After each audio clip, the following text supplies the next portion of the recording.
Sabi ni Tia Julie, hindi ka nito natutulog. So, eto na nga mga Habibis. Today's weekend and nagsasabi sa akin si Ate Rose na wala daw kami mga supplies. And nag-aaya siyang pumunta kami ng SNR. Ate Rose, Tia Julie, ano ginagawa niyo dyan? Nag-aayos po, sir. Saan ka nag-aaya, Ate Rose? Ate pupunta? Saan po ba? Sa grocery, sir. Sa SNR, wala na tayong mga, mga bibili natin? Dishwashing liquid. May mga tissue pa ba tayo? Wala na lang. Kunti na lang po, sir. O sige. Ay, sige, maya-maya tayo umalis kapag katapos ng gawa ni Ivan. Ha? Okay po. Kasi ginawa ni Ivan, guys, itong aming, ayan, dinagdagan niya ng, ano tawag natin, Rose? Patungan. Ano? Patungan, sir. Sa gitna po. Sa gitna. So, nililinis si Tia Julie at saka ni Ate Rose ngayon para naman maging maayos dyan. Ivan, tapos na. Ano magawa mo?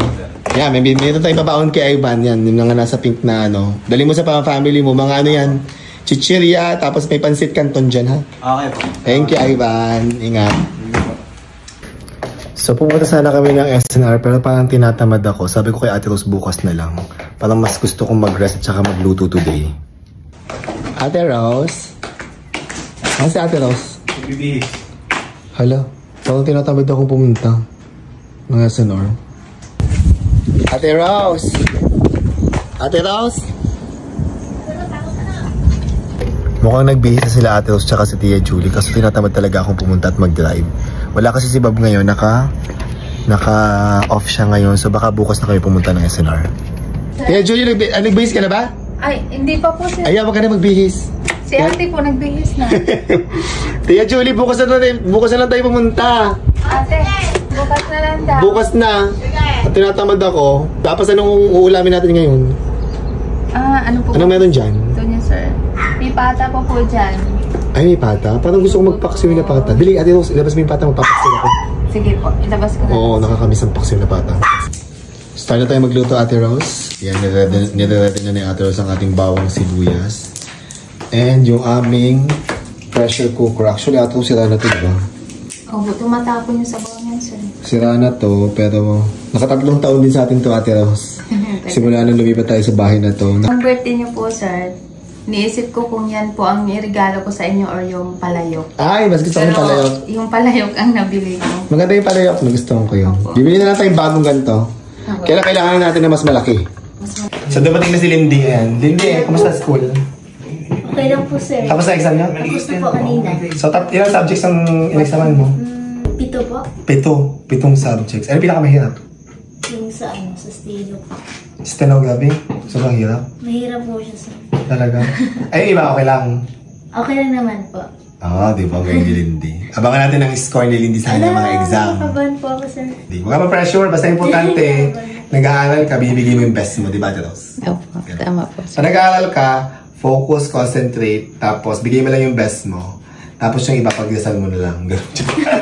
Hindi, ang importante nag-aaral ka, di ba? Tsaka may pumapasok sa brain mo, tapos kapag hindi mo alam, magtatanong ka. Ganun. Sabi ni Tia Julie, hindi ka nito natutulog, kakaaral. Sir. Ha? Pero alam mo, hindi ganun talaga. Nung nag-aaral ako, hindi talaga ako natutulog, nagre-review pag may exam. Opo. Kasi importante yun. Talagang kahit naman ako, pinagdaanan ko yan. Nung nag-aaral ako, talagang, puyatan.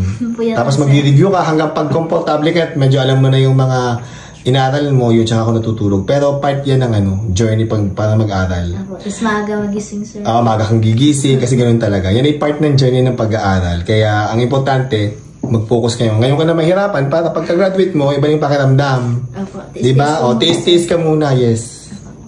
So magluluto na ako ng paksiw na pata. Actually, ang liit ng aming pressure cooker na sira. So, tutry ko lang ngayon, tapos ililipat ko na lang sa mas malaking kaldero mamaya. Kailangan hindi na siya pressure cooker, so mas matagal siyang lutuin. So, maglalagay na ako ng maraming pinipit na bawang at saka ng sibuyas, pork cubes at saka asin at paminta. So, malambot na yung ating pata. Lalagyan na natin ang ating paboritong select cane vinegar. Andiyan na rin yung labong niya actually. So, tansya-tansya lang yung paglalagay. So, lagyan na natin lahat itong suka. Yan. Ceiling green. Yan. Tapos hayaan lang natin yan, pakuluin lang natin. At eto na, luto na ang ating paksiw na pata. Ayan, kakain tayo Lindy. Sige po, abang po. Abang, kain tayo, let's eat. Dumating na rin si Happy David. Pagod na pagod kami. Yes, baby. Nag-recording ka. Halika na, kakain na tayo. Yes muna. Paksiw na pata. Okay ka na. Kiss muna. Okay ka na. I love you. Love you too. Let's go, kain tayo. Kain na tayo. Favorite mo yan. Of course, my favorite paksiw na pata. Ang dahilan bakit napaibig mo ako sa iyo. Oh. Pero totoo yan. Kain tayo, Lindy, Ate Rose. Oh, yun na. Kompleto na kami dito. Kakain na tayo. Let's eat. Let's eat.